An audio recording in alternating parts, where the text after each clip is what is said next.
नमस्कार,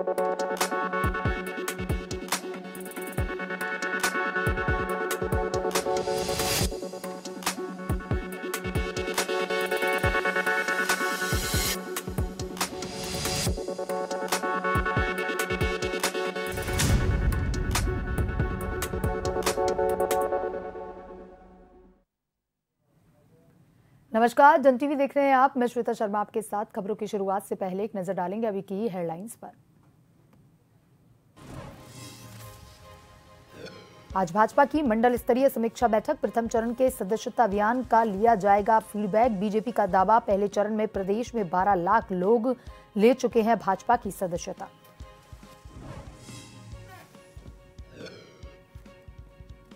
2025 तक नशा मुक्त उत्तराखंड मुहिम के तहत पुलिस को बड़ी कामयाबी। हरिद्वार पुलिस ने 183 ग्राम कोकीन के साथ 3 तस्करों को किया गिरफ्तार।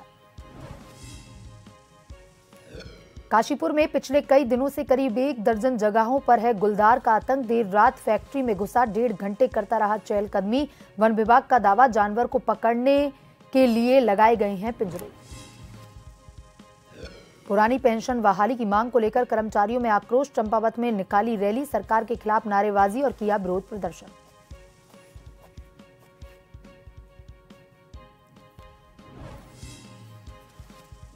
तमाम कोशिशों के बावजूद भी टनकपुर चंपावत मार्ग पर सेवाला डेंजर जोन के आगे 3 दिन बाद भी नहीं खुल पा रहा एनएच। लगातार आ रहा मलबा। आज टनकपुर से चंपावत तक सभी प्रकार के वाहनों का आवागमन रहेगा बंद।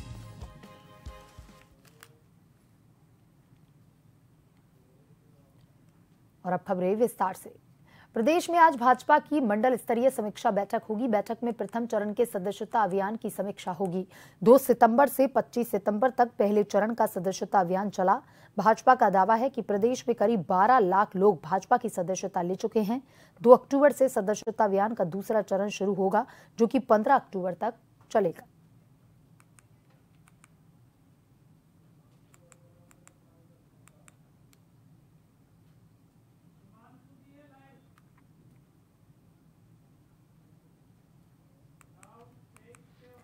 और इसी खबर पर ज्यादा जानकारी के साथ हमारे संवाददाता हिमांशु हमसे लाइव जुड़ चुके हैं। हिमांशु, प्रदेश में भाजपा की मंडल स्तरीय समीक्षा बैठक आज होने जा रही है। बैठक में प्रथम चरण के जो सदस्यता अभियान है उसकी भी समीक्षा की जाएगी, और क्या कुछ इस बैठक में खास रहेगा? जो सदस्यता अभियान अब चला है उसमें कितने सदस्य अब तक बनाए जा चुके हैं? हिमांशु, निश्चित रूप से आपको बताना चाहता हूं कि उत्तराखंड में आज जो प्रदेश की भाजपा पार्टी है वो आज मंडल स्तरीय बैठक की समीक्षा करने जा रही है। इसके साथ ही साथ प्रदेश नेतृत्व इसमें शामिल होगा, और इसके साथ ही साथ केंद्रीय नेतृत्व से भी इसमें जो है बड़े पदाधिकारी के आने की उम्मीद लगाई जा रही है। इसके साथ ही साथ अगर अभी बात कर ली जाए तो बैठक कुछ देर में शुरू होने वाली है, और प्रदेश अध्यक्ष, प्रदेश महामंत्री और प्रदेश संगठन महामंत्री ये इस बैठक में शामिल होने वाले हैं। इसके साथ ही साथ जो भाजपा लगातार सदस्यता अभियान चला रही थी, पहले चरण का 2 सितंबर से शुरू हुआ था और 25 सितंबर को ये सदस्यता अभियान का पहला चरण जो समाप्त हुआ था, इसमें जो भाजपा के विधायक हैं या पदाधिकारी हैं उनको टारगेट दिया गया था। अगर विधायकों की बात कर ली जाए तो विधायकों को 10,000 सदस्य जोड़ने का जो टारगेट दिया गया था उसकी समीक्षा की जाएगी। इसके साथ ही साथ जो प्रदेश के पदाधिकारी हैं चाहे या प्रवक्ता की बात कर ली जाए तो इनको 2,000 सदस्यता जोड़ने का टारगेट दिया गया था। कहीं ना कहीं प्रदेश नेतृत्व जो अभी पहले चरण का सदस्यता अभियान है, प्रदेश नेतृत्व ये जो रिपोर्ट सामने आई है अभी तक इससे खुश नहीं है, क्योंकि भाजपा दावा जरूर कर रही है कि 12 लाख सदस्य बना लिए गए हैं, लेकिन अगर विधायकों की रिपोर्ट की बात कर ली जाए तो विधायक 10,000 सदस्य बनाने में भी नाकाम रहे हैं। कई ऐसे विधायक हैं जो मात्र 2,000 से 3,000 के बीच में सिमट कर रह गए हैं। तो कुल मिलाकर भाजपा प्रदेश जो नेतृत्व है वो अपने जो विधायकों के रिपोर्ट कार्ड है उससे खुश नहीं है, क्योंकि सदस्यता अभियान के तहत जो टारगेट दिया गया था उसे कई विधायक पूरा नहीं कर पाए। इसके साथ ही साथ प्रदेश प्रवक्ता या पदाधिकारी की बात भी कर ली जाए तो कई ऐसे पदाधिकारी हैं जो टारगेट को पूरा नहीं कर पाए। अब दूसरे चरण की बात की जा रही है। अभी मंडल स्तरीय जो है बैठक, समीक्षा बैठक आज की जा रही है, जिसमें प्रदेश भर से जिला पंचायत सदस्य, इसके साथ ही साथ जिला अध्यक्ष और तमाम जिले के पदाधिकारी शामिल होंगे, और समीक्षा की जाएगी कि क्यों ये आंकड़े को भाजपा जो है टारगेट को पूरा नहीं कर सकी। इसके साथ ही साथ दूसरे चरण की सदस्यता अभियान भी शुरू होनी है जो 2 अक्टूबर से 15 अक्टूबर तक चलेगा, और इस सदस्यता अभियान में पूरी तरीके से जो भाजपा पार्टी है वो कहीं ना कहीं एक तरीके से सदस्यता अभियान के तहत केदारनाथ में होने वाले उपचुनाव को लेकर भी कठोर निर्णय लेते हुए दिख रही है, क्योंकि वहां पर भी केदारनाथ उपचुनाव जहां होने हैं वहां पर भी सदस्यता अभियान में कोई रुचि देखने को नहीं मिली लोगों की तरफ से, आम जनमानस की तरफ से। तो ऐसे में हो सकता है कि इस मंडल स्तरीय बैठक के बाद भाजपा प्रदेश जो पार्टी है वो कुछ बिल्कुल ये कहा जा सकता है कि अपने विधायकों के पदाधिकारियों के रिपोर्ट कार्ड से भाजपा नेतृत्व बिल्कुल भी खुश नजर नहीं आ रहा है। जी हिमांशु, आपका कहना है कि 10 लाख सदस्य भी नहीं बन पाए हैं और बीजेपी जो है वो एक झूठ परोसने का काम जनता के सामने कर रही है, ये कह के कि 12 लाख सदस्य बनाए जा चुके हैं पहले चरण में। तो फिर क्या लगता है कि जो दूसरा सदस्यता अभियान का चरण शुरू होगा उसमें बीजेपी कितना कामयाब हो पाएगी, या फिर बीजेपी का एक ये प्रयास है कि जनता के बीच ये झूठ परोसा जाए कि अभी भी बीजेपी का क्रेज जो है वो जनता में बरकरार है? देखिए, इस चीज को पहले समझने की जरूरत है, क्योंकि बीजेपी भले ही दावा कर रही है कि 12 लाख सदस्य बना लिए हों, लेकिन जो उनके विधायक जो टारगेट दिया गया था वो तय समय सीमा पर ही वो अपना टारगेट पूरा नहीं कर पाए। यहाँ तक कि उसमें कई कैबिनेट मंत्री भी शामिल हैं, विधायक भी शामिल हैं और पदाधिकारी भी शामिल हैं, तो वो लोग अपना टारगेट पूरा नहीं कर पाए। दूसरा कारण ये समझा जा सकता है कि अभी उत्तराखंड में हाल ही में 2 उपचुनाव हुए, दोनों उपचुनावों में चाहे बद्रीनाथ विधानसभा में जो उपचुनाव हुए या मंगलौर सीट पर जो उपचुनाव हुए, दोनों उपचुनावों में भाजपा को हार का सामना करना पड़ा। और अब एक और उपचुनाव जो है सामने पर है, केदारनाथ में उपचुनाव होने हैं, तो कहीं ना कहीं भाजपा जो है जनता के बीच जाने की कोशिश कर रही है। 2 उपचुनाव हार चुकी है, अब तीसरा उपचुनाव होना है। ऐसे में कहीं ना कहीं भय का माहौल रहता है। हालांकि दावा जरूर किया जा रहा है कि केदारनाथ सीट को भारी बहुमतों से जीता जाएगा, लेकिन किस तरीके से जीतेंगे इसकी भी समीक्षा करनी होगी, क्योंकि भाजपा के जो विधायक हैं वो खुद टारगेट पूरा नहीं कर पा रहे हैं। ऐसे में जो 5 कैबिनेट मंत्री हैं उन कैबिनेट मंत्रियों को भाजपा ने केदारनाथ में मंडल स्तरीय जिम्मेदारी दी गई है। जिस तरीके से गुप्तकाशी की अगर बात कर ली जाए तो गुप्तकाशी में जो मंडल के प्रभारी बनाए गए हैं वो सौरभ बहुगुणा बनाए गए। तो ऐसे ऊखीमठ की बात कर ली जाए तो रेखा आर्य वहां पर जो है प्रभारी बनाई गई है, मंडल प्रभारी। तो कहीं ना कहीं ये कहा जा सकता है कि टारगेट को पूरा करने के लिए भाजपा को जमीन पर आना पड़ेगा और तभी जाके सदस्यता अभियान को पूरा कर पाएगी। जी हिमांशु, तमाम जानकारी के लिए धन्यवाद। वहीं पुरानी पेंशन बहाली की मांग को लेकर के लगातार प्रदर्शन किया जा रहा है। वहीं पुरानी पेंशन बहाली को लेकर के चंपावत जिला मुख्यालय पर कर्मचारियों ने आक्रोश रैली निकालते हुए सरकार के खिलाफ जमकर नारेबाजी करते हुए विरोध प्रदर्शन किया है। वहीं एनपीएस और यूपीएस के विरोध में आयोजित होने वाली शिक्षक कर्मचारियों की पेंशन आक्रोश रैली में जिले के सैकड़ों कर्मचारियों ने प्रतिभाग किया। एनएमओपीएस के जिलाध्यक्ष गोविंद मेहता की अध्यक्षता एवं मंत्री प्रकाश के संचालन में आयोजित विशाल आक्रोश रैली चंपावत रोडवेज स्टेशन से लेकर जीआईसी चौक होते हुए मुख्य बाजार के बाद कलेक्ट्रेट परिसर पहुंची, जहां पर कलेक्ट्रेट परिसर में जिलाधिकारी के माध्यम से प्रधानमंत्री नरेंद्र मोदी व मुख्यमंत्री पुष्कर सिंह धामी को पुरानी पेंशन बहाली हेतु ज्ञापन दिया गया।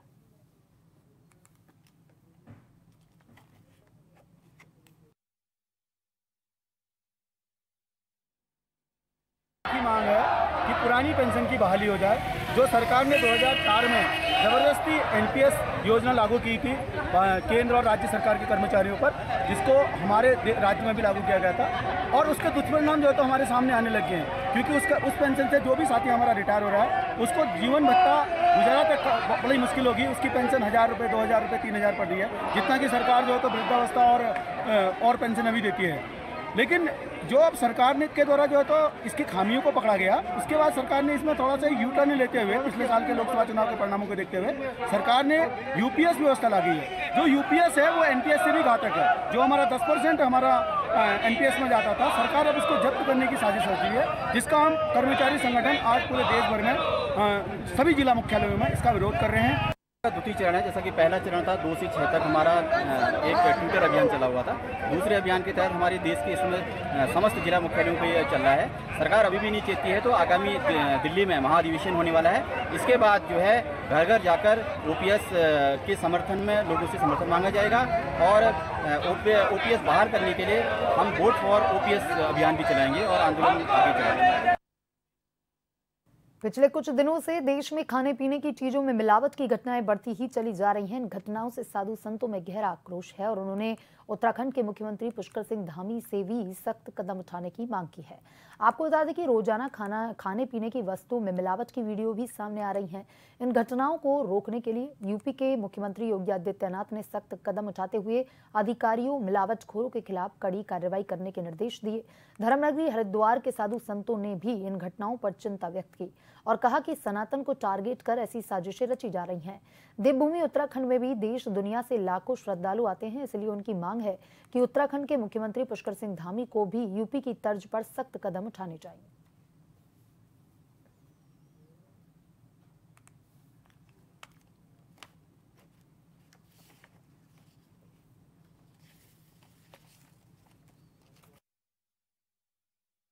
और भारत में जो सनातन धर्मावलंबी हैं, कहीं न कहीं उनके धर्म के साथ में उनके आचरण और व्यवहार को भी भ्रष्ट किया जा रहा है। सरकार को इस पर सख्ती से एक्शन लेना चाहिए और उत्तर प्रदेश के मुख्यमंत्री माननीय योगी आदित्यनाथ जी ने जो एक कल आदेश जारी किया है, वो बहुत ही सराहनीय कदम है उनका कि खाद्य पदार्थों में जो इस प्रकार की मिलावट हो रही है, खास करके जो भोजनालय, जहाँ होटल हैं, रेस्टोरेंट हैं, वहाँ सफाई की व्यवस्था का ध्यान दिया जाए। तो इसका अनुकरण मुझे आशा है भारत के सभी राज्यों के मुख्यमंत्री करेंगे, खास करके उत्तराखंड, क्योंकि उत्तर प्रदेश से लगता हुआ राज्य है।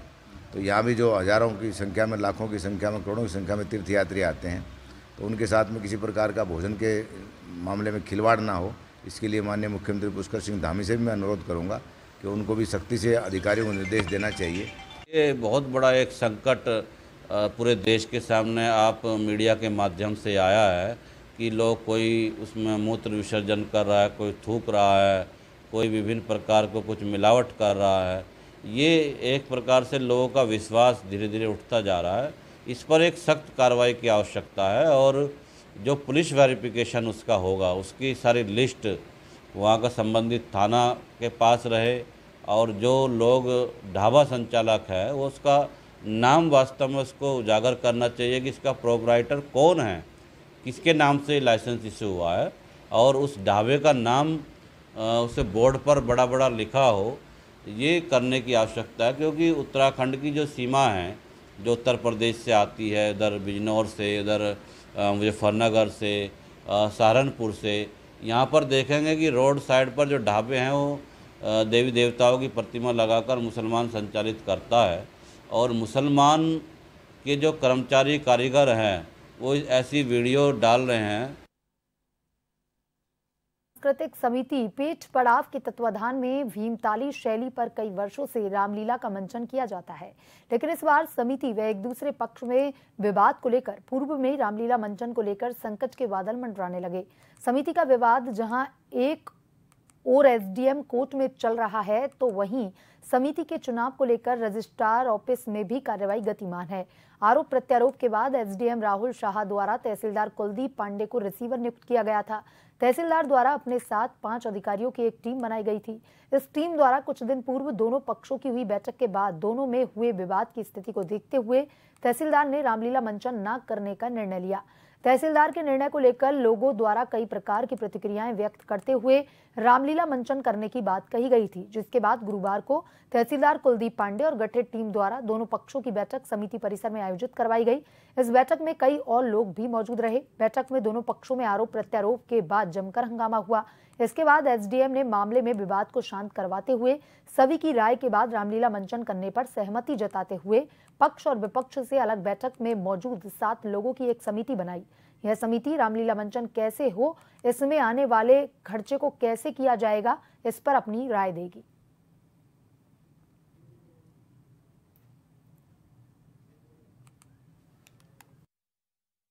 ये पर्वतीय प्रगतिशील समिति में पूर्व से ही वाद विवाद की स्थिति चल रही थी। वर्तमान में विहित प्राधिकारी एसडीएम साहब के यहाँ इनका केस लंबित है। वाद की प्रकृति को देखते हुए तहसीलदार रामनगर को इसमें रिसीवर नियुक्त किया गया था और मेरे द्वारा इसमें एक अंतरिम समिति नियुक्त की गई जिसमें समस्त शासकीय कर्मचारी हैं। चूँकि जो प्रथम बैठक हुई थी अंतरिम समिति की, उनके द्वारा ये निर्णय लिया गया था कि केवल निःशुल्क क्रियाकलापों को कराया जाए, ऐसे क्रियाकलाप जो जिसमें धन व्यय होना वो ना कराया जाए। अग्रिम बैठक तक ये निर्णय लिया गया था। चूँकि बार बार जन भावनाएं ये प्रदर्शित की जा रही थी कि रामलीला का आयोजन कराया जाए, तो पुनः आज 26 तारीख को बैठक का आयोजन किया गया, जिसमें सर्व सम्मति से निर्णय लिया गया कि रामलीला का आयोजन कराया जाए। और इसमें हमारे द्वारा सहयोग हेतु इनके जो स्वतंत्र नाम है, इनसे कुछ नाम लिए गए हैं और अंतरिम सम्मति व उन 9 सहयोग जो हमको नाम प्राप्त है उनके माध्यम से रामलीला का मंचन कराया। चीन सीमा को जोड़ने वाले टनकपुर चंपावत एनएच के सेवाला डेंजर जोन के आगे एनएच की मशीनों ने हार मान ली है। एनएच को नहीं खोला जा सका है। सेवाला डेंजर जोन चंपावत जिला प्रशासन के लिए सबसे बड़ा सरदर्द बन चुका है। 3 दिन से एनएच पूरी तरह से बंद पड़ा हुआ है, जिसका असर धारचूला से लेकर वनवसा तक साफ देखने को नजर आ रहा है। डीएम चंपावत नवनीत पांडे ने अवगत करवाया, टनकपुर चंपावत राष्ट्रीय राजमार्ग के किलोमीटर 106 सेवाला में बंद सड़क मार्ग को खोले जाने हेतु लगातार कार्य किया जा रहा है, परंतु अभी भी उक्त स्थान से लगातार मलबा गिर रहा है, जिसे अभी भी हटाया जाना है, जिसके मद्देनजर सुरक्षा की दृष्टिगत आज राष्ट्रीय राजमार्ग 9 टनकपुर से चंपावत तक सभी प्रकार के वाहनों के आवागमन हेतु पूर्ण रूप से बंद रहेगा। एनएच के पूर्ण रूप से बंद हुए चौथा दिन होगा। एनएच की मशीनों के द्वारा लगातार एनएच को खोलने के प्रयास भी किए जा रहे हैं, रात भर कार्य किए जा रहे हैं, पर अभी तक सफलता नहीं मिल पाई। एनएच के द्वारा पहाड़ियों में ड्रिलिंग कर मलबे को रोकने के लिए अब जालियां बिछाने का कार्य किया जा रहा है। एनएच कब सुचारू होगा, अधिकारी फिलहाल इस बात को नहीं बता पा रहे।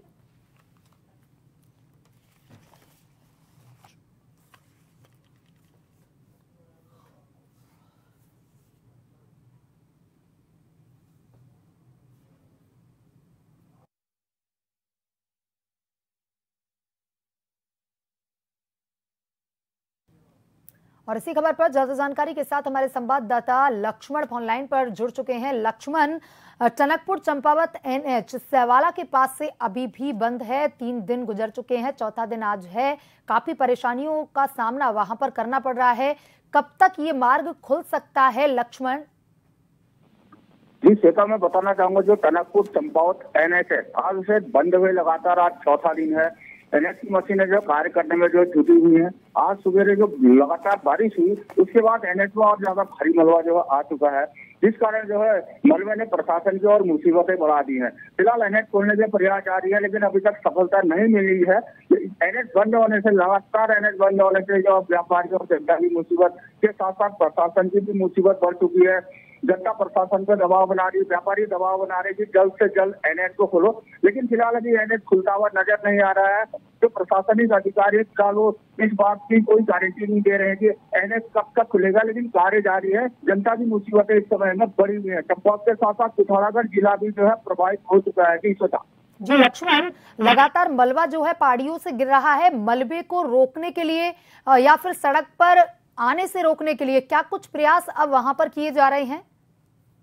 जो एनएच के अधीक्षण अभियंता हैं अनिल पांती जी, वो भी जो है वहाँ पे मौके पर मौजूद है। आज जो उनके चीफ इंजीनियर है दयानंद जो है वो भी आज वहाँ पे एनएच में जो है पाला में उनका भी जो है दौरा है। तो उनके द्वारा जो ड्रिलिंग करके जो एनएच के अभियंता उनका कहना है ड्रिलिंग करके हम जालियां बिछा रहे हैं ताकि मलबा रुक सके। पूरी कोशिश जो है उनके द्वारा की जा रही है, लेकिन फिलहाल सफलता मिलती नजर नहीं आ रही। इंजीनियर से जो है पाछापच्ची करने में लगे कि किस प्रकार इस मुसीबत से जो है छुटकारा पाया जाए, क्योंकि जनता का जो है भारी दबाव जो है प्रशासन के साथ साथ जो है धामी सरकार पर भी है, क्योंकि मुख्यमंत्री धामी विधानसभा का क्षेत्र है और साथ में जो अजय टमटा है केंद्रीय परिवहन राज्य मंत्री, वो यहाँ पे सांसद है, तो उन लोगों पर भी भारी दबाव जो है इस वक्त है। क्योंकि आज लगातार 15 दिन से जो है एनएच बंद चल रहा है, 4 दिन से तो पूरी तरह आवाजाही बंद है, तो भारी दबाव जनता का जो है दबाव बन रहा है। मुसीबत भी बड़ी है। जी लक्ष्मण, तमाम जानकारी के लिए धन्यवाद।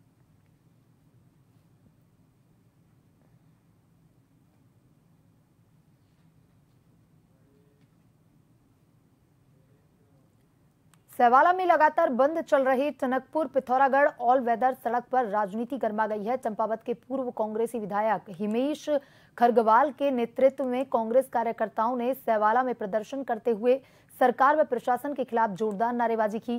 पूर्व विधायक ने कहा कि उन्होंने 6 महीने पहले ही प्रशासन व एनएच के अधिकारियों को चेताया था, पर कोई संज्ञान नहीं लिया गया, न ही सैवाला की पहाड़ियों में एनएच के अधिकारियों के द्वारा कोई ट्रीटमेंट किया गया, जिस कारण आज 15 दिनों से एनएच बंद होने से जनता व व्यापारी परेशान है। उन्होंने कहा प्रशासन के द्वारा न ही वैकल्पिक मार्गों का निर्माण किया गया।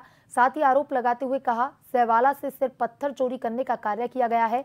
उन्होंने कहा एनएच में कई मालवाहक वाहन फंसे हुए हैं, उनके मालिकों को नुकसान पहुंच रहा है, ऊपर से उनके चालान भी काटे जा रहे हैं। उन्होंने मुख्यमंत्री से जल्द ही जल्द एनएच को खोलने व वैकल्पिक मार्ग के निर्माण की मांग की। सैवाला के डेंजर जोन में मैं यहाँ पहुँचा हूँ। मैंने 6 माह पूर्व भी इनको चेतावनी दी थी। बरसात से पहले भी जिलाधिकारी और सीएम को और सोशल मीडिया में भी वीडियो डाल के कहा था कि ये जो डेंजर जोन में जो पहली प्रायोरिटी थी अमोड़ी और सैवाला, इस पर काम न करके ये लोग उस जगह काम कर रहे थे जहाँ कभी स्लैब नहीं आया, जहाँ कभी रोड बंद नहीं हुई। इन्होंने पहाड़ को काट काट कर वहाँ पर दीवार बनाने का काम किया, जबकि अगर इसमें युद्ध स्तर पर काम किया जाता तो 20 दिन में इसमें दीवार भी बन जाती, वैकल्पिक रोड भी बन जाती। धौन ध्यूरी रोड का जो चलती मिलान हम स्वीकृत करके गए थे, अगर ये उस समय बन गई होती तो आज ये परेशानी नहीं होती। इसके अलावा भी चांदपुर सिप्टी होते हुए जो एक रोड है और एक ये बढ़ोली को लिंक करते हुए जो ललवा पानी के पास निकलेगी, वो भी बहुत शॉर्ट रोड बनेगी। 2-3 वैकल्पिक मार्ग थे, उस पर भी जिला प्रशासन को सोचना चाहिए था, उनको भी दुरुस्त रखना चाहिए था। मगर ये पूरी तरीके से जिला प्रशासन और धामी सरकार का फेलियर है। जब 6 महीने पहले सोशल मीडिया में वीडियो मौजूद है, 6 महीने पहले उनको चेता दिया गया था, मगर ये लोग कान पर उंगली डाले बैठे रहे। बुलेटिन में अभी तक के लिए इतना ही। बने रहिए जन टीवी के साथ। नमस्कार।